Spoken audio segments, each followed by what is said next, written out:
everybody, and welcome to the Third Inning Podcast. We are on Season 2, Episode 5, and I am your host, Izzy Rain. And boy, did we have drama in the MLB this week. Lots of stuff went down since I last talked to you guys on July 19th. It's a new month. New stuff has happened. It's been crazy. But first, we are going to open up with some stats. These stats that I'm going to be giving y'all are as of August the 1st, and it's still early on in the season. I'm not sure exactly how many days it's been, but it's early. These stats are bound to change, but again, it is a 60-game season, and for some teams, not even 60, so it's crazy, but we'll get to all that later on. I'm bringing the microphone closer to my face. So first we are going to talk hits, who's had the most hits. I'm not sure what these numbers are on my notes. Okay, so in the AL, our number one guy with the most hits is Cal Lewis, who plays for the Seattle Mariners. He has 16. And our number 2 spot in the AL is David Fletcher, who plays for the Los Angeles Angels of Anaheim. He has 13 hits. So moving on to the NL, our number one player, it was actually tied. Our number one position was tied with 3 different players. So, I'm just going to list them, is Donovan Solano on the San Francisco Giants, had 13 hits.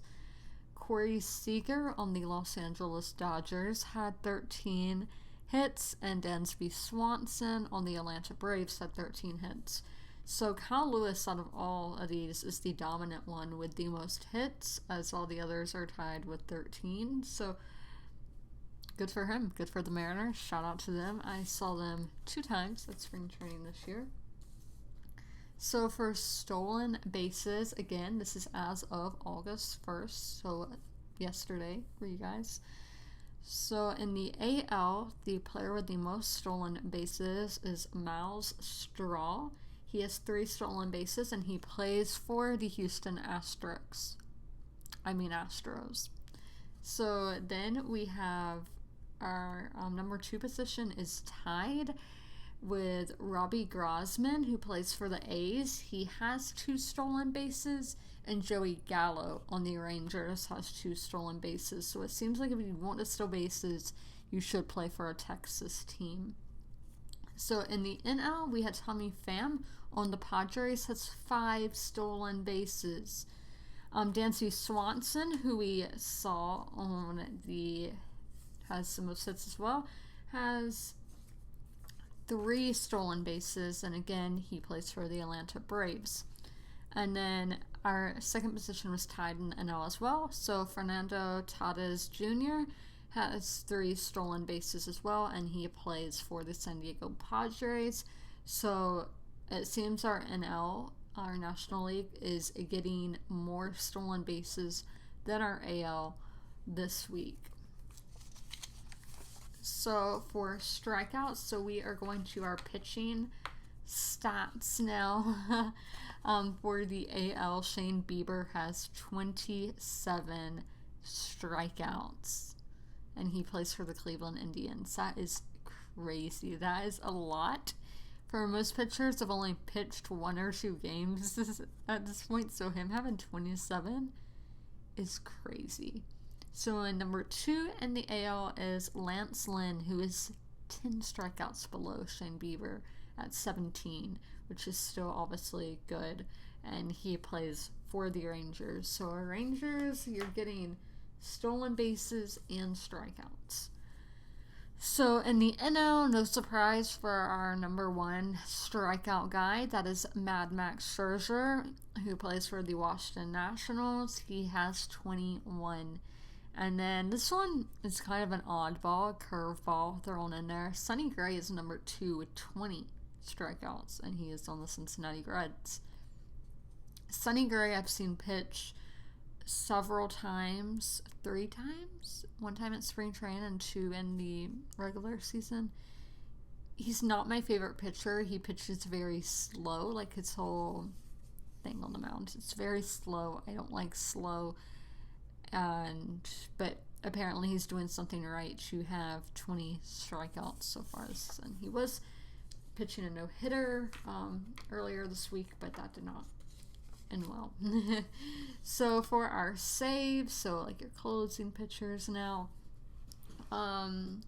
Joe Jimenez has 4, and he is on the Detroit Tigers, and he has the most between both leagues, actually. And then Taylor Rogers on the... where the site Roger Taylor, but reversed. Okay. Taylor Rogers on the Minnesota Twins has 3 saves. And then in the NL, Wade Davis has 2, and he's on the Rockies. So the NL, it's all tied. So Mark Melancon on the Braves has 2, and then Drew Pomeranz, sorry I lost my spot, on the Padres has 2. So it's actually looking like the Padres are really dominant in their stats, which I'm kind of shocked by. I saw them in spring training as well. The Padres, I see as little underdogs. I don't know, probably offending Padre fans, but I honestly don't really care. So we will start with what happened at the start of the week. The number one teams at the start of the week were the Marlins and the Orioles. Who would have thought? Who would have thought that those would be our number 1 teams? So they were supposed to play a series this week, and it was supposed to be the Miami Marlins home opener. Really like their stadium, but I've talked about that before. So it got canceled after 8 more Marlins and 2 coaches tested positive for COVID-19. So I don't know what the end result number was for how many players and coaches tested positive, because it was just every day this week more and more were getting added to that list. So that series got canceled. So you have to think, okay, they played a team yesterday. That's in a resulting games getting canceled.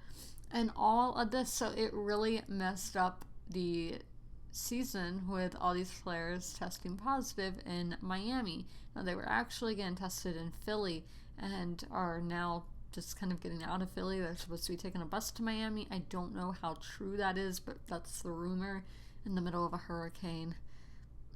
I have a lot of questions about that, but again, since I don't know what that story is completely true, I'm not going to get into it. Again, another rumor is that the Marlins just weren't really caring about social distancing. They were at the hotel bar, getting lit, and all this stuff not going by the rules that MLB had in place.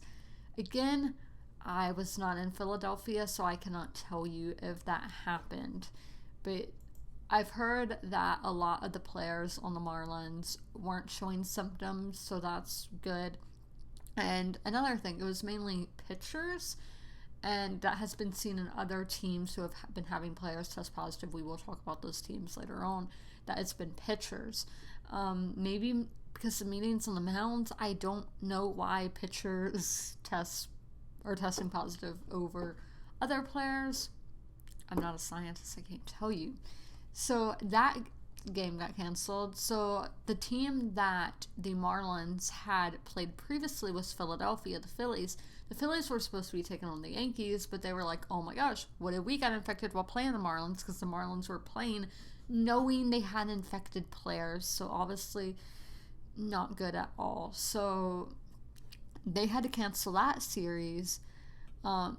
But I don't think anybody on the Phillies has tested positive to my knowledge. But again, they haven't been playing, so it's like really up in the air.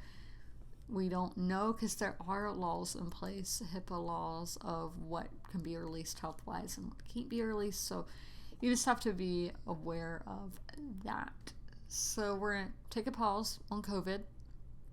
Another thing that happened this week, Patrick Mahomes has been all the talk everywhere. I see him every time I turn on the TV. listen to the radio, he's always being mentioned because he has signed a huge contract recently, like Mookie Betts, but he signed a big contract and he actually bought or became one of the he's a member of the ownership group at the Kansas City Royals because he does play in Kansas City. For those of you who do not know that, which if you don't know that, where have you been? So he is one of the youngest owners ever in professional sports. If you didn't know, he actually did play baseball in high school, and I think some of his relatives played baseball as well. Very athletic guy, and he is obviously talented, and that is cool to see that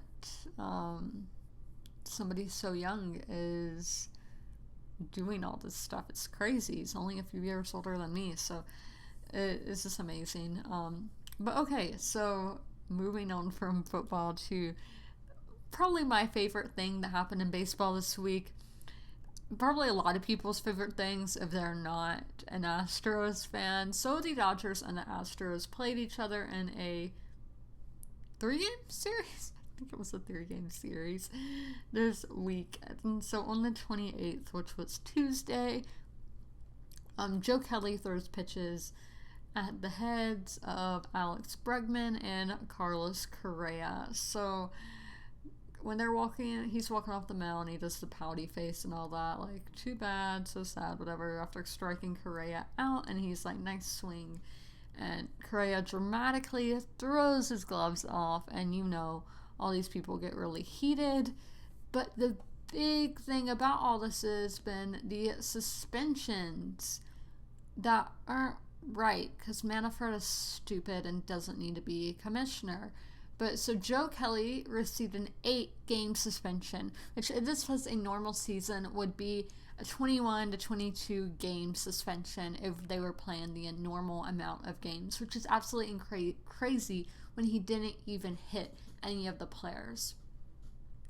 None of the Astros got in trouble for cheating in the World Series. They don't have the asterisk next to their name. But this guy who pushes at them, bullies them, whatever, receives an 8-game suspension, which is an equivalent to a 21-game suspension. What? Manfred, get your act together and pack your bags and get out your office, dude. But also Dave Roberts, the coach of the Dodgers, received a 1-game suspension, and Dusty Baker was fined for the benches clearing incident.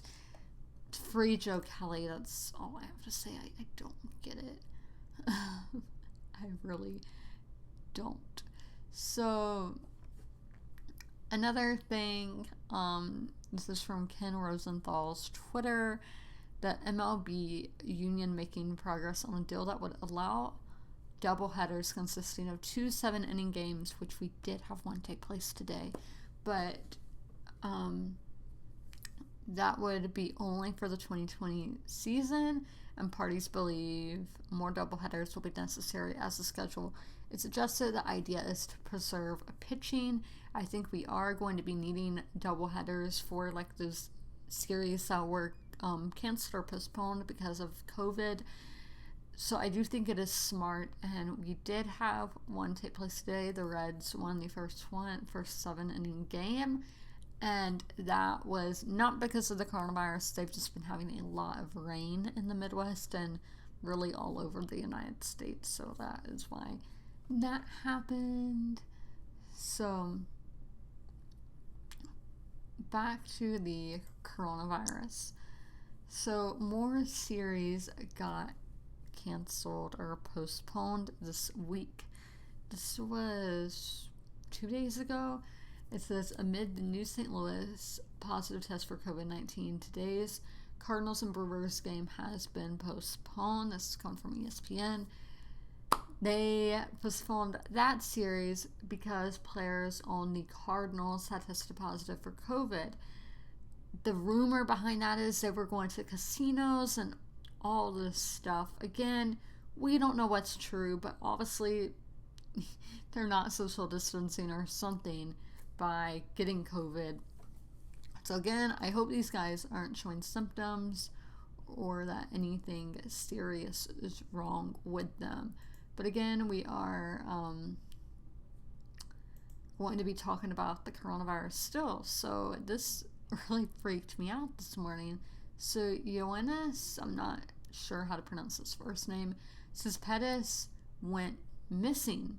So the Mets are playing in Atlanta, playing the Braves, and he was supposed to be the DH today, the designated hitter, because NL is having designated hitters this season again to preserve pitching. So he was supposed to be the DH today, didn't show up to the stadium. So that's obviously like, where is he? Is he a little late? Doesn't show up there. They're like, during the game, they're like, the DH has failed to show up. So everybody's like, oh my gosh, what if something terrible happened? What if he's dead? Like, oh, you know, people are scared because it's 2020. Anything could happen. So a lot of people were mad at the Mets for putting out that statement, but I'm like, that's like saying, why would they put on Amber Alert if they don't know anything about the kids missing? Like, I don't get why people were mad. And then there were tons of people making jokes saying he was at the strip club and all this stupid stuff. He could have been dead. He could have been seriously injured. And people are making tons of jokes, which is really messed up. What if his family's just sitting there going through Twitter because they said they didn't know where he was, and they're just seeing all these jokes made about him? Honestly messed up. And if you were doing that, leave. Exit out of this video. You already watched 16 minutes of it, so you can leave. But okay, so he was found. They got in contact with him. He opted out the season without telling anybody, which I think is very unprofessional. I do think players have the right to opt out, and I probably would opt out if I was a player. But at least tell the team. Don't just run away like that. Like, especially on a road trip. Don't do that. It's dumb. Tell them. Tell the team what you're doing. But that is all for this week. I hope you guys enjoyed this episode. We will be back again on August the 16th, which is a Sunday. We do these podcasts on Sundays. I hope you guys enjoyed. I hope you're staying safe out there. And as always, comment, rate, and subscribe. And I will see you guys on the 16th with a new podcast. Bye, guys.